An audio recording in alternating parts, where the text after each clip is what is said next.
o que poderia fazer o preço dos combustíveis aumentarem rapidamente por causa dessa situação Irã versus Estados Unidos da América.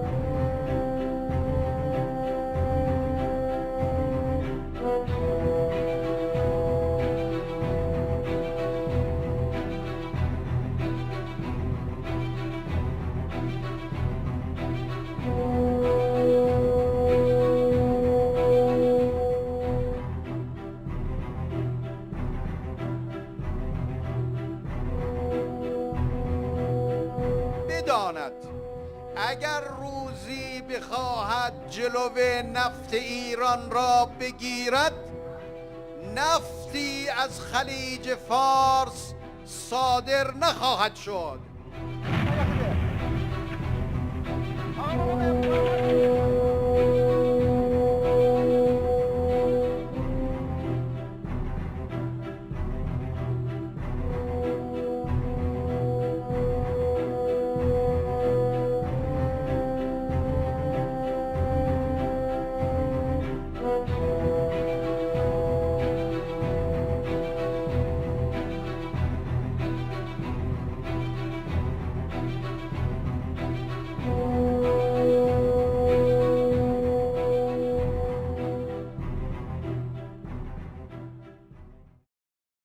Qual seria a resposta do governo brasileiro caso isso acontecesse? O governo avalia alguma medida para conter a alta dos combustíveis diante desse ataque ao Irã que já aumentou o preço do petróleo? Tentei falar com Castelo Branco agora, não atendeu. Deve estar em alguma reunião. Tentei falar com o Paulo Guedes, também não atendeu. Vou falar no caminho agora para o hospital. Eu quero ter as informações dele. Que vai impactar, vai. Agora vamos ver o nosso limite aqui, porque se subir, já está alto o combustível, se subir muito, complica. Agora, o que eu gostaria que vocês fizessem, mostrassem para o povo, duas coisas. Primeiro, que eu não posso tabelar nada. Tá? Pedindo para tabelar carne. Eu até fiz uma brincadeira. Vamos tabelar a carne, a cerveja e o camarão. Aí não. Todos já fizemos essa política do passado de tabelamento, não deu certo. Questão do combustível. Nós temos que quebrar monopólios. Né? A distribuição ainda que mais pesa no preço do combustível. Depois o ICMS, que é o imposto estadual, não é meu. Você pode ver, vamos supor que aumente o combustível. Os governadores vão vibrar, porque o ICMS, né, é o mesmo percentual em cima de uma base maior, vão ganhar mais. Então seria bom se pudesse chegar num consenso, discutir esse assunto, mas sabe que não dá. Os governadores com problemas. Chegou no limite, não dá para aumentar mais imposto no Brasil, não dá mais. Como vocês viram, o Bolsonaro enrolou e não deu solução nenhuma porque precisa do Guedes para pensar e responder por ele. Então, vamos ver a solução proposta pelo Ciro Gomes. Ainda em 2018, Ciro Gomes falou sobre a política de preços da Petrobras, que persiste até hoje no governo Bolsonaro. Vamos raciocinar juntos. Em 1954, o Brasil criou uma empresa chamada Petrobras. Qual foi a razão política dessa grande luta que acabou gerando, inclusive, o suicídio do Getúlio Vargas? Foi proteger o Brasil dos ciclos especulativos que marcam a história do petróleo. Ciclos especulativos estes que, quando tensionados mais gravemente, convulsionam em guerras todos os lugares do mundo.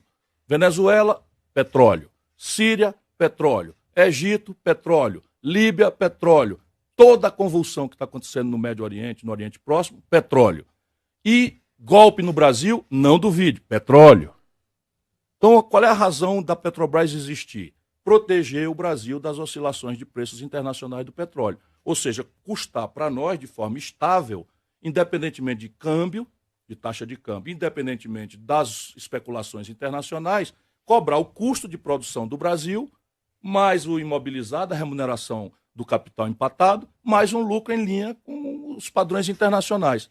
Sabe como é que eles estão fazendo, esses canalhas que tomaram o poder no Brasil? Vai me desculpar o ouvinte. Eu estou dizendo isso porque não tem outra palavra. Eles pegaram, tiraram o custo do Brasil, que é de 33 dólares por barril, já com a montanha de imposto em cima, e substituíram pelo preço especulativo do estrangeiro. A diferença é que, em vez de ser 33 dólares o barril, que é o que custa bem remunerado para a Petrobras, e já com os impostos, eles estão cobrando 85 no lombo do povo brasileiro. Do taxista que está nos ouvindo, da dona de casa que está pagando quase R$100 por um botijão de gás, né? do cidadão que está no caminhoneiro que está nos ouvindo aí. E aí vem o canalha do Michel Temer, protege essa perversão para dar dinheiro para o acionista minoritário, que são os bancos no Brasil, e mete isso no custo da conta da saúde do povo, ou seja, corta dinheiro da saúde, corta dinheiro da educação, corta dinheiro da segurança. Mas Não, simplesmente eu estou anunciando o que eu vou fazer.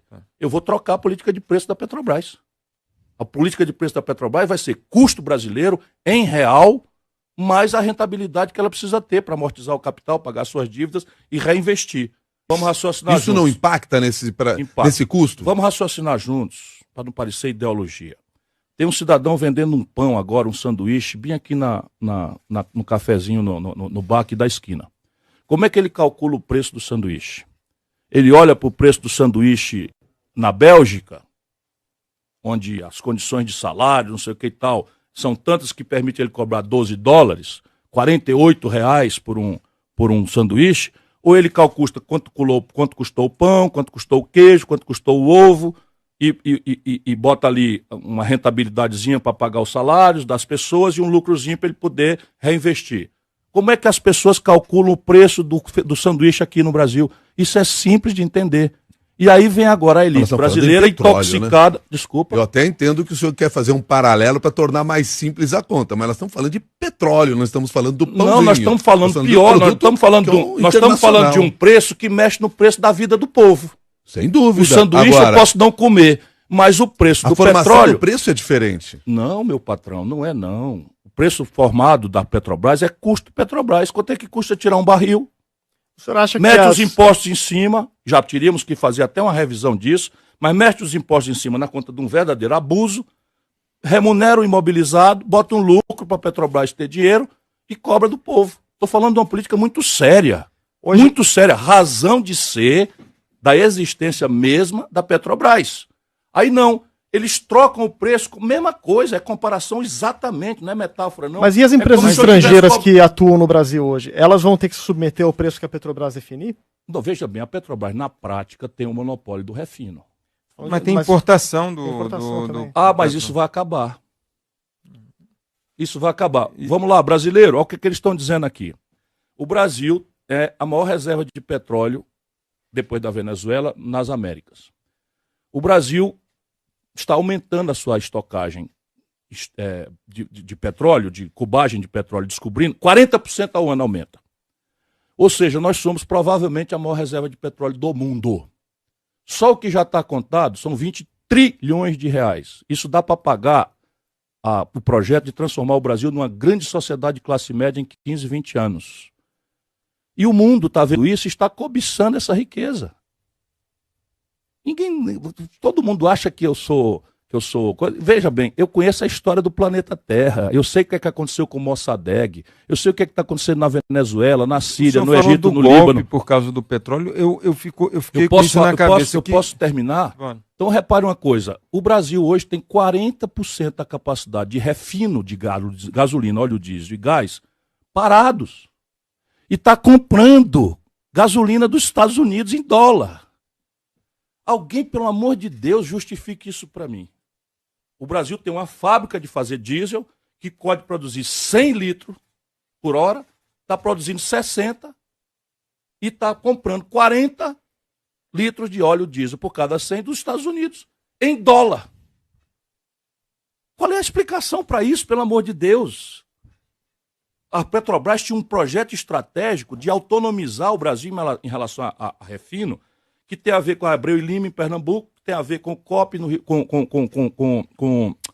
Rio de Janeiro, já vou lembrar, com a refinaria Prêmio do Maranhão, com a refinaria Prêmio do Ceará, tudo já andado, já com licenciamento, com tudo, e o Comperj no Rio. O Brasil pode ser um grande exportador de polímeros, de derivados de petróleo, e vai virar importador. Com que dólar nós vamos pagar isso? A nossa elite pirou. E agora a proposta da EPET para o barateamento do preço dos combustíveis no Brasil. Se a gente faz isso e tem uma administração severa, profissional, contrato de gestão, embora mantendo pública a Petrobras, é razoável que eu pudesse afirmar que nós também poderíamos baratear os preços dos combustíveis para a população, sem cometer nenhuma ineficiência. De forma nenhuma. Isso, inclusive, a gente tem uma proposta concreta sobre esse assunto. Por exemplo, a gente poderia praticar preços mais baixos do que nas refinarias da Petrobras, mais baixos do que é vendido nas refinarias dos Estados Explica Unidos. isso, vamos explicar bem isso, porque isso bota o nosso povo na jogada, entendeu? É difícil para um popular, muito difícil para um brasileiro médio, cansado como está com razão da corrupção, e vendo os exemplos, não dá para esconder debaixo do tapete a molecagem que aconteceu com a apropriação dos interesses brasileiros na Petrobras, né, por 10, 12, 15, 20 anos, do Fernando Henrique para cá. Eu que tenho um testemunho muito aproximado, eu sei da bandalheira, sei bastante bem, eu cansei de denunciar as coisas da Transpetro, cansei de denunciar os contratos sem licitação, de terceirização de serviço, ou seja, a Petrobras vulnerou-se, não o corpo funcional, né, a direção política da Petrobras, e isso faz com que o nosso povo seja muito, deixa eu te dizer com franqueza, o nosso povo fica muito assim, entre a cruz e a caldeira. Quer dizer assim, não, eu acho que a Petrobras é um ativo meio importante, compreendo que tem aí uma riqueza que pode emancipar o Brasil, portanto meu filho pode viver numa condição diferente, mas ao mesmo tempo ela não está nesse momento me servindo, só está servindo a meia dúzia de salafrário da política.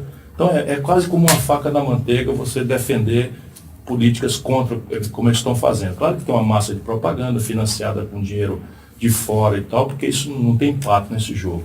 Mas vamos no prático. Se a Petrobras fosse administrada com um contrato de gestão, não é, em que ela tivesse padrões de governança corporativa, com compliance, ou seja, com padrões severos de eficiência e controle, inclusive com as entidades dos seus próprios servidores, que eu conheço a FUP, conheço vocês, a história das entidades, e eu sei que é perfeitamente praticável isso, ela ser administrada em bases extremamente profissionais. O povo ganharia com isso ou perderia? Ganharia, porque o mercado brasileiro, através da Petrobras, ele pode ser abastecido a custos muito menores do que ele é hoje. Por quê? Porque a Petrobras ela foi construída para isso. A Petrobras ela nasceu para isso. Claro. Toda a estrutura da Petrobras, a sua verticalização e integração nacional, possibilita que ela tenha níveis de eficiência elevadíssimos. Entendeu? Então, o custo da Petrobras de se explorar e produzir petróleo é relativamente baixo em comparação com as suas... Vamos botar número nisso. Olha, pagaria, a gente fez nessa proposta, a gente considerou um preço de equilíbrio da exploração e produção de $40 o barril. Já impostos incluídos? Sim. $40? $40 o barril. A gente considera que é um número confortável para que as atividades de exploração e produção, elas se paguem, né, de uma forma tranquila. Os custos do refino da Petrobras, que são inclusive publicados pela própria companhia nos seus balanços, é da ordem de $2,50 por barril. A gente considerou $4 o barril para poder lidar com amortização de investimentos, lidar com algumas outras coisas. Então, você considerando isso e considerando uma margem de lucro acima de 100%, por exemplo, para hoje, né? Acima de 100%, o custo da produção de 1 litro de diesel seria alguma coisa da ordem de R$1,10 e R$1,11 na refinaria. Certo. Quanto é que, por regra, é razoável que o mercado distribuidor lá na bomba bote em cima disso? Aí se você vai incluir os impostos, etc. Frete e tal. Exato. Aí o diesel hoje, vamos dizer, tá alguma coisa aí para o consumidor, não sei quanto que a pessoa vai assistir, porque isso varia muito com essa nova política de preço. Vai amanhã aqui. Vai amanhã. Mas vai datar. De alguma coisa de R$3,50 a R$4 o litro, você poderia ter para os níveis atuais do petróleo, né? Sim. E da cotação do real, isso você poderia ter na bomba do diesel amanhã alguma redução da ordem de 50 centavos. Isso garantindo uma Petrobras altamente lucrativa, tá certo? Altamente eficiente. Isso para começar a você tratar essa questão, né, do abastecimento aos menores custos. E a gasolina? A gasolina a gente não fez um trabalho, não posso te dar um número, mas é bom que a gente pode seguir a mesma lógica. Isso, tem que trazer o povo para essa discussão, porque o povo brasileiro está muito machucado. né? Vocês todos têm que saber disso. Então, você falar mal de estatal, falar mal de político, falar mal de coisa, é muito fácil no Brasil, porque pega o mau exemplo verdadeiro, noveliza e não deixa a população saber o que está por trás. E o outro lado, né? Porque é como se eu faço sempre essa comparação. Você tem uma vaca extraordinária, que lhe dá leite de boa qualidade todo dia, dali você tira o queijo, dá uma cria por ano, e ela de repente pesteou de carrapato. Então está todo mundo vendo o carrapato, e aí essa turma aí resolveu o problema dando um tiro na testa da vaca. Mata o carrapato, mas perdeu a vaquinha, perdeu o leite, perdeu o queijo, perdeu a cria por ano. E a balança comercial, a diferença entre tudo que o Brasil exportou e importou em 2019, teve superávit de 46 bilhões de dólares. Mas, apesar de positivo, o número é o pior desde 2015. Conta no azul, mas com saldo menor. O Brasil continuou vendendo mais para o exterior do que comprando. Isso é bom. Quem mais comprou do Brasil foram China, Estados Unidos e Holanda. O problema é que essas exportações caíram em 2019 7,5% em relação ao ano anterior. E quem mais vendeu para o Brasil foram China, Estados Unidos e Argentina. O Brasil importou 3,3% a menos no ano passado. A conjuntura internacional pesou, por isso vendemos e também compramos menos. Entram aí a guerra comercial entre Estados Unidos e China, o menor crescimento da economia e do comércio mundial e o agravamento da crise econômica argentina, um mercado importante que teve queda de 35% na compra de produtos brasileiros. Um detalhe preocupante é que as nossas exportações de manufaturados e semi-manufaturados caíram consideravelmente. Segundo a Associação Brasileira de Comércio Exterior, pela primeira vez em 40 anos, as vendas de produtos básicos, como petróleo bruto, por exemplo, representaram mais da metade das nossas exportações. Isso é transferir matéria-prima para os outros industrializarem. É mais emprego lá fora. Nós precisamos passar a ter controle sobre o que nós exportamos. E para isso nós precisamos viabilizar, sob o aspecto do custo, a exportação de produtos manufaturados. Porque hoje nós dependemos apenas da Argentina para exportar manufaturado. Para finalizar, a balança comercial brasileira teve o pior resultado de superávit desde 2015. O Brasil importou dos Estados Unidos da América aproximadamente 25 bilhões de reais em derivados de petróleo como diesel, gasolina, nafta e etc., mesmo podendo terem sido produzidos aqui no país.